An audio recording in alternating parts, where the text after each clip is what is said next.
नमस्कार, इंडियन किचनमध्ये मी रुपाली गिरी आपले स्वागत करते। आज आपण बनवणार आहोत धाबा स्टाईल पनीरची भाजी कशी बनवायची ते पाहणार आहोत। त्यासाठी आपल्याला लागणार आहे पनीर। हे पनीर मी 150 ग्रॅम घेतलेलं आहे। त्यानंतर 7 काजू, परत लवंग, दालचिनी, विलायची, बटर लागणार आहे आपल्याला। त्याचप्रमाणे लागणार आहे कांदा। हे 2 कांदे मी कट करून घेतलेले आहेत। 2 टोमॅटो आहेत, ते पण मी कट करून घेतलेले आहेत। लसूण, परत लागणार आहे अद्रक, कोथिंबीर आणि मसाल्यामध्ये तुम्हाला लागणार आहे पनीरचा मसाला, लाल तिखट, परत हळद आणि मीठ इत्यादी साहित्य आणि तेल। यासाठी आपल्याला लागणार आहे तेल। तर आता मी पॅन गरम करायला ठेवलेला आहे। त्यामध्ये मी आता पनीर फ्राय करून घेणार आहे। पॅन मध्ये मी बटर टाकलेला आहे। बटर टाकायचे आहे आणि छान प्रकारे असं पसरून घ्यायचं आहे आपल्याला।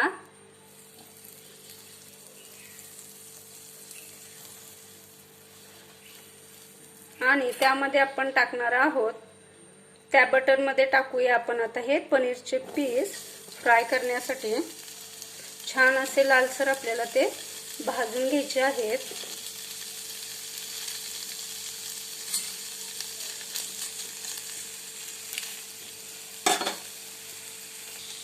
थोडेसे भाजल्यानंतर त्यामध्ये मी टाकणार आहे थोडंसं मीठ, त्यानंतर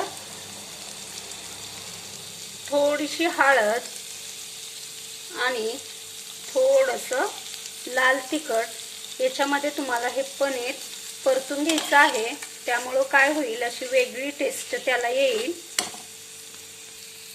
तुम्ही पाहू शकता पनीरला हा सर्व मसाला छान प्रकारे लागलेला आहे। असंच तुम्हाला 2 मिनिटं परतून घ्यायचं आहे कमी गॅसवर आणि गॅस बंद करून हे बाजूला ठेवायचं। आता आपण ग्रेव्हीची तयारी करूया। छान प्रकारे भाजलेलं आहे, तर आता मी गॅस बंद करत आहे। ग्रेव्ही तयार करण्यासाठी मी कढई गरम करायला ठेवलेली आहे। आता त्यामध्ये गरम झाल्यानंतर आपण कांदा टाकून घेऊया। आधी कांदा टाकून घ्यायचा आहे, नंतर आपण तेल टाकणार आहे। थोडासा कांदा गरम झाल्यानंतर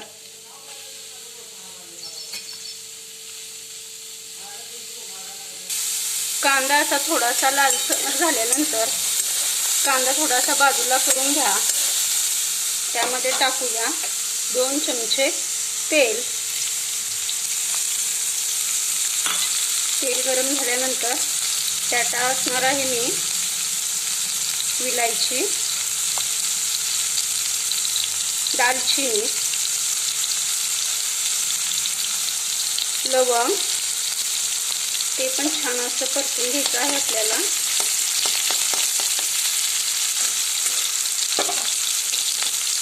लगेच त्यामध्ये टाकायचं आहे आपल्याला लसूण, अद्रक, त्याला पण छान असं परतून घ्यायचं आहे। वास तर खूप मस्त येत आहे दालचिनीचा। त्यात टाकून घेणार आहे काजू,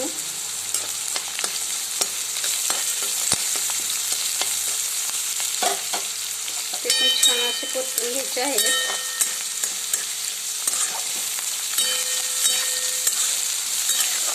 लाल होईपर्यंत आपल्याला हे सर्व परतून घ्यायचं आहे।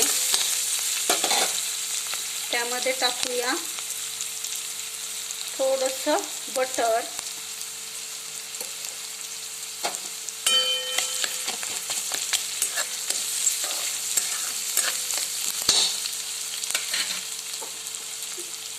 हे थोडंसं लाल झाल्यानंतर आपण टाकणार आहोत टोमॅटो।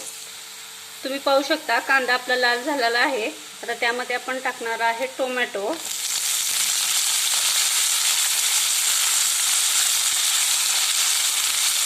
ते पण छान असं परतून घ्यायचं आहे आपल्याला।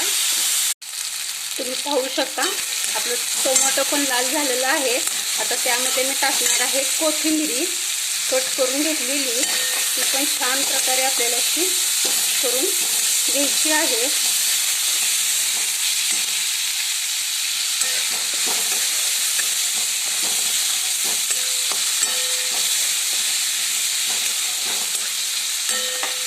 आणि आपल्याला आता हे सर्व मिक्सरमधनं बारीक पेस्ट करून घ्यायचं आहे. जास्त लाल पण होऊ द्यायचं नाही, कारण ते आपल्याला नंतर तेलामध्ये आणखी परतून घ्यायचं आहे. आता मी गॅस बंद करत आहे आणि ते मिक्सरमधनं बारीक करून घेते. तुम्ही पाहू शकता त्याची मी अशी बारीक अशी पेस्ट करून घेतलेली आहे मिक्सरमधनं. एवढीच बारीक पेस्ट तुम्हाला करायची आहे, पाणी न वता. जर लागलं तर तुम्ही थोडंसं पाणी टाकू शकता, पण जास्त नको, आपल्याला ते तेलात परतायचं आहे. आता ही दुसरी कढई मी गरम करायला ठेवलेली आहे आणि त्यामध्ये टाकणार आहे 1.5 ते छोट्या पळीने, म्हणजे चमच्याने 4 चमचे तेल तुम्हाला त्यामध्ये टाकायचं आहे. आणि ते तेल गरम झाल्यानंतर आपण त्यामध्ये टाकूया ही पिवरी. तेल गरम झालेलं आहे, त्यामध्ये टाकून घेऊया ही पिवरी.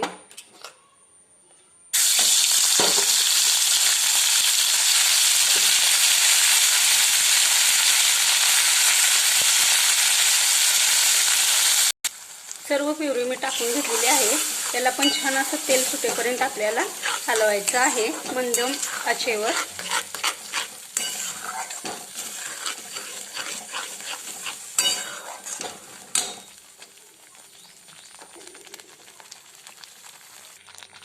याला छान प्रकारे असं तेल सुटलेलं आहे. आता यामध्ये आपण टाकून घेऊया अर्धा चम्मच मीठ, 1 चमचा लाल तिखट आणि 1 चमचा पनीर मसाला. हे टाकून आपल्याला छान प्रकारे असं मिक्स करून घ्यायचं आहे. मस्तच कलर तर एकदम छान आलेला आहे. याच्यामध्ये थोडा हा मसाला आपल्याला शिजवून घ्यायचा आहे. तुम्ही पाहू शकता याला किती छान कलर आलेला आहे. आणि इकडे मी 1 ग्लास पाणी गरम करण्यासाठी ठेवलेलं आहे, जे मी ग्रेव्हीमध्ये या टाकणार आहे. गरम झालेलं पाणी आता मी यामध्ये टाकून घेणार आहे. तुम्हाला हवी तशी घट्ट पातळ तुम्ही करू शकता तुमच्यानुसार.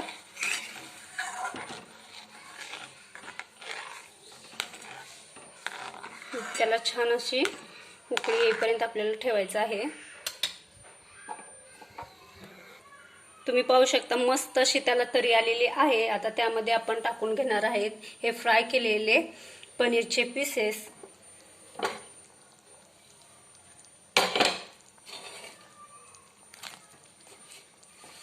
सर्व पीसेस टाकून घ्यायचे आहे. तुम्ही असे फ्राय करून पनीरचे पीसेस खाण्यासाठी सुद्धा वापरू शकता, खूप छान लागतात ते, चविष्ट.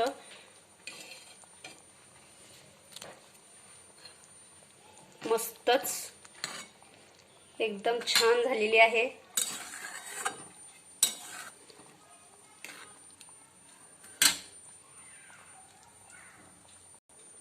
आता साधारण 2 मिनिटं मी ती उकळी येऊ दिलेली आहे पनीर टाकल्यानंतर. आता मी हे डिश मध्ये काढून घेत आहे.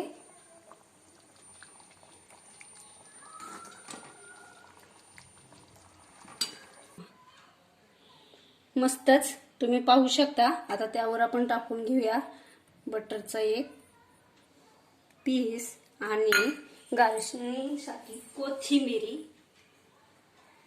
मस्तच आपलं ढाबा स्टाईल पनीर तयार आहे.